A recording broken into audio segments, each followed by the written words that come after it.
All right. A former CBS correspondent speaking out against bias in the media in an interview that she herself described as, quote, professional suicide. But in this country, 85% of journalists are registered Democrats. So that's just a fact. We've abandoned our pretense, or at least the effort, to be objective today. All right.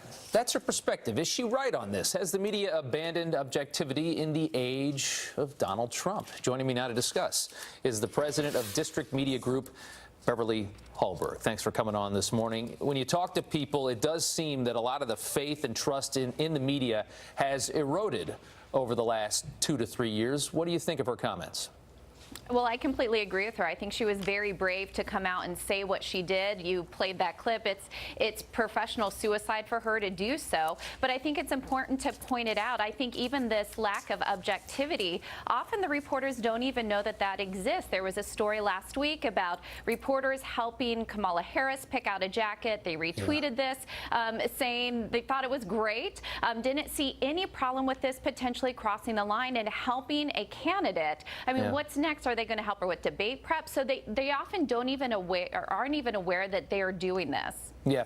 You look at the coverage of the president. When you talk about the media coverage of this president, about 90% of the coverage, according to the Media Research Center, is negative, 90% negative. This all kind of started with, if you remember that those comments by Jill Abramson of the New York Times, a former editor for the New York Times, and she said that they've really lost their way in all of this. To have this kind of backed up by a very solid former CBS reporter, it doesn't bode well for the media. And one example that's current when it comes to President Trump is, of course, this declaration of a national emergency. Something that's hasn't been covered or wasn't covered as much was that President Obama actually built 97 miles of a border wall. He actually did declare a crisis at the border and asked for funding, but yet newspapers never asked whether or not that crisis really existed when President Obama called it that. But of course, when the president does, President Trump, that's something that they dig into. Is there really a crisis? Is there really a national emergency? So they're always fighting against what he says, always trying to prove him wrong. And the amount of times that he is called a liar, now I do think the president has some credibility issues on occasion. It's right to point out inaccuracies, but he never even gets a fair shake. Let me ask you this. I mean, it seemed as though the president set a trap for the media in a lot of ways. He went after them so hard, was so insulting of our national media. And I feel like if the media would have stayed above the fray and let him go low and they stayed high, they could have done a much better job of this. But instead, they went right down with him and went right back after him. And in the end, the media loses most of the credibility. He's still the president. What do you think about that?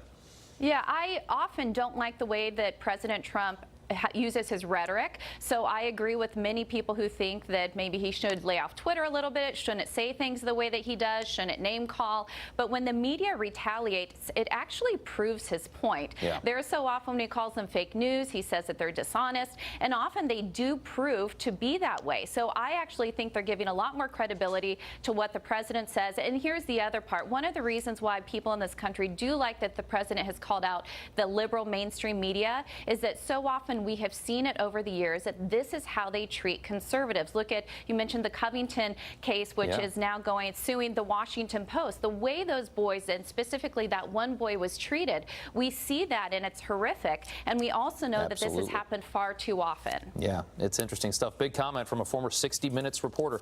Thank you so much, Beverly.